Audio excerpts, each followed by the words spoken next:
இன்றே டவுன்லோட் செய்து உங்கள் ஃபேவரட் ஷோக்களை என்ஜாய் பண்ணுங்க. இது உண்மையிலேயே பெரிய அற்புதம். இந்த பொண்ணால கோமால இருந்து திரும்ப வர முடியாதுன்னு நினைச்சேன். கடைசி வரைக்கும் இப்படி படுத்த படுக்கையாதான் இருப்பான்னு நினைச்சேன்.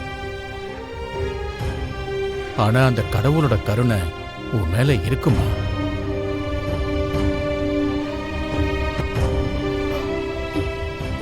நீங்க எல்லாரும் யாரு? நான் இங்க என்ன பண்றேன்? கொஞ்ச நாளா நீங்க கோமால தான் இருக்கீங்க. அன்னைக்கு நடந்த பஸ் ஆக்சிடென்ட்ல என் மனைவியை நீங்க தான் காப்பாத்துனீங்க. அப்ப அடிபட்டு நீங்க சுயநினைவை இழந்துட்டீங்க. உங்களை திரும்ப குணப்படுத்துறதுக்காக நாங்க எவ்வளவோ முயற்சிகள் செஞ்சோம். பாருங்க, கடைசியில இன்னைக்குதான் நீங்க கண் முழிச்சிருக்கீங்க. எங்களுக்கு ரொம்பவே சந்தோஷமா இருக்கு. வைத்தியர் ஐயா, சடனா இவங்க வாமிட் எடுத்திருக்காங்க. இப்ப இவங்க உடல்நிலை எப்படி இருக்குன்னு கொஞ்சம் பார்த்து சொல்றீங்களா?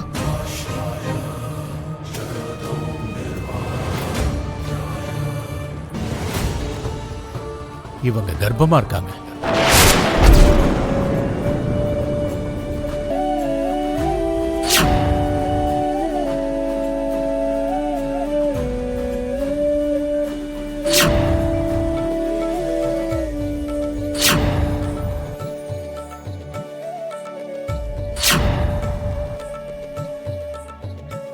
அம்மா, உங்க குடும்பத்துல உள்ளவங்க எங்க இருக்காங்கன்னு சொன்னீங்கன்னா அவங்க கிட்ட உங்களை பத்திரமா அனுப்பி வைக்கிறோம்.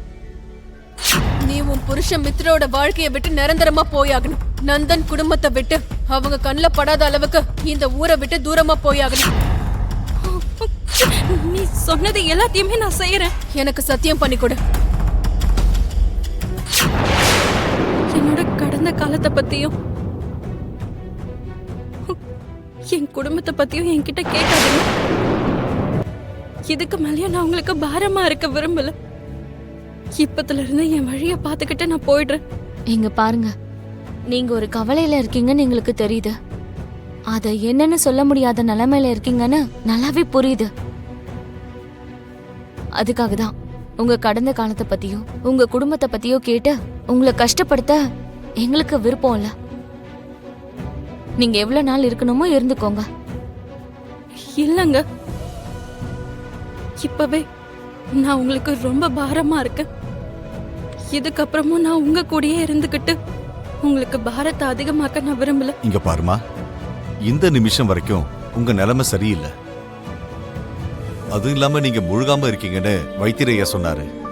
இந்த நேரத்துல நீங்க எங்கன்னு போவீங்க? எனக்கு ஒரு தங்கச்சி இருந்திருந்தா நான் அவளை இப்படிதானே பார்த்து இருந்திருப்பேன். என்ன உன் அண்ணனா நினைச்சுக்கோ. உனக்கு எவ்வளவு நாள் இங்க இருக்கணும்னு தோணுதோ அது வரைக்கும் நீ இங்க இருக்கலாம். சரியா?